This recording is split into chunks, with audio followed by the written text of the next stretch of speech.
If your baby only sleeps when they are being held or rocked or close to you or on you, or if they need help returning to sleep after they wake up, it can be easy to wonder whether you've made sleep harder than it needs to be. And in many cases, what you're seeing is something very normal called sleep associations.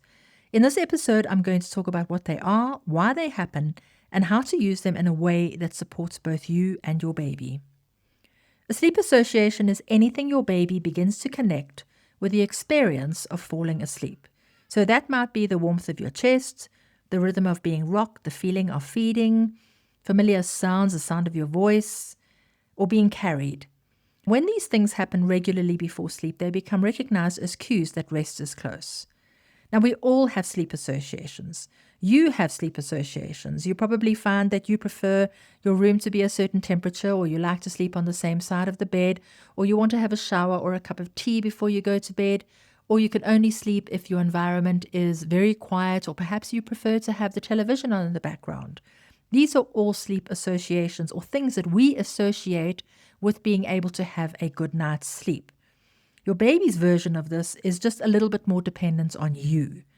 Because babies move through lighter and shorter sleep cycles, these cues can be especially helpful. And they help your baby move from wakefulness into sleep and often help again when the sleep becomes lighter or they need settling after waking. And are they bad habits? Well, usually they are support tools rather than problems if we can use them with awareness. Because what many people call bad habits are often the very things that helps your baby feel calm enough to sleep. The things like feeding, holding, movement, warmth, closeness, and predictability are deeply normal needs for your baby and help them to feel regulated. So think of them as temporary scaffolding that supports sleep while your baby's brain, nervous system, digestion, and their rhythms continue to grow and mature. They can also become bridges. The same cues that help your baby sleep can later be adjusted, shared, or evolved as your baby grows and used in a way that creates calm and consistent sleep for your baby. Your baby learns through repetition and familiarity.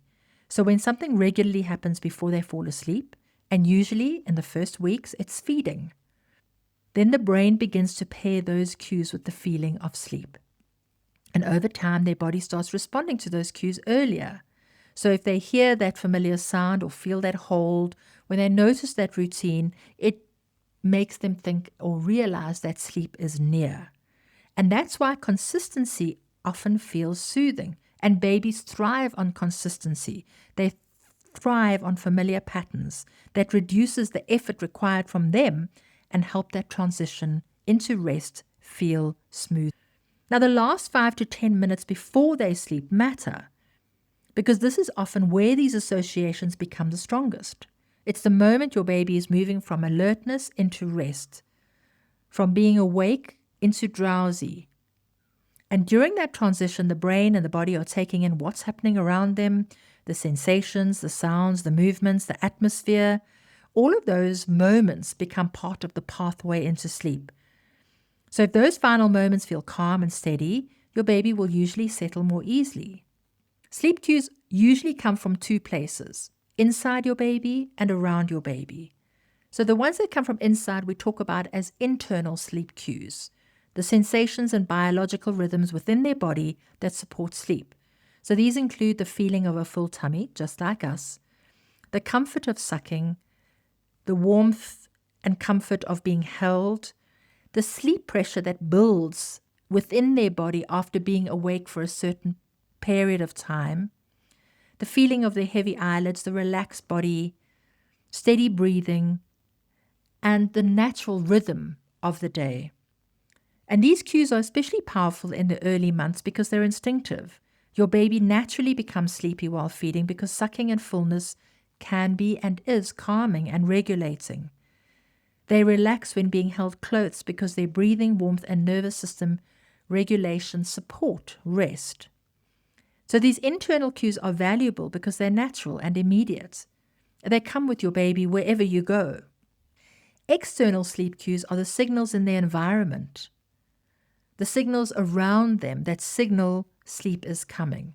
So these might be the darkness or the light, white noise or any other noises, the sound of your voice, music, humming, singing, a familiar song, the feeling of being rocked, of being carried, a sleep sack or a swaddle, a consistent phrase, a bedtime cuddle, a pram walk, or the same gentle sequence each evening if we are talking about bedtime sleep.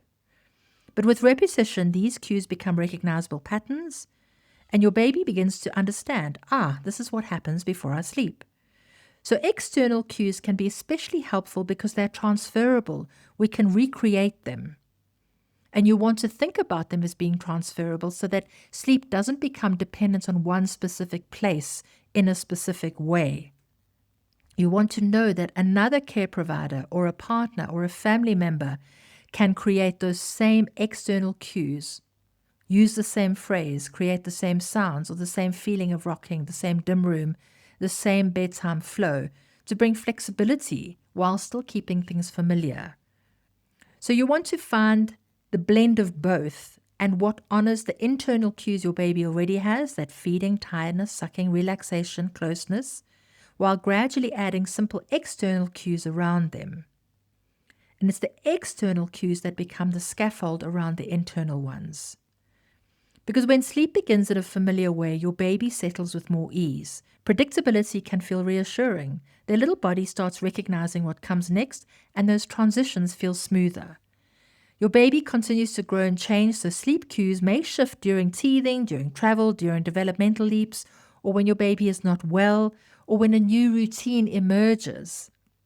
But having a few steady anchors, your voice, touch, the way you move, sounds, a familiar sequence helps to bring continuity through those sensations and through those changes. A helpful question is whether the current pattern is working well for both of you. So the questions you might want to be asking yourself is, does this help my baby feel settled? And does this feel manageable for me right now? Does it fit our family at the moment? And would I like to widen our options gently over time? Because we might find something that makes your baby feel settled, but is not manageable or sustainable for you, in which case we want to make some tweaks. Does it fit with what you are creating, with the parenting and the lifestyle that makes life easier for you? Sleep associations can change, so we can adjust them to find what works for you, what works for your family, and what works for your baby. You can keep some, you can share some, change some, or introduce new ones. But they feel easier when they're added slowly. If you've created ways for your baby to feel safe enough to sleep, that's responsive parenting. The feeding, the closeness, the movement, the warmth, the feeling of your body, touch, and consistency are powerful foundations in early life. And a more helpful question, if you're wondering whether you've created bad sleep habits or not, is this still working for both of us right now? Not just for your baby and not just for you, for both of you. And if the answer is yes, you may already be exactly where you need to be. If the answer is ready for change, new pathways can be introduced with steadiness and with awareness around what is working for both of you. Newborn sleep is really about getting everything right. It's more about learning what helps your baby feel safe, feel calm, and ready to rest. The associations that are formed in these early months are often signs of connection, and connection is a strong place for sleep to begin. And if you haven't got my book, Baby Steps to 6 Weeks, and you are currently pregnant, you're going to want to get it. You can read through the first section, which I call the foundations, just guiding you what to prepare and expect for when your baby is born.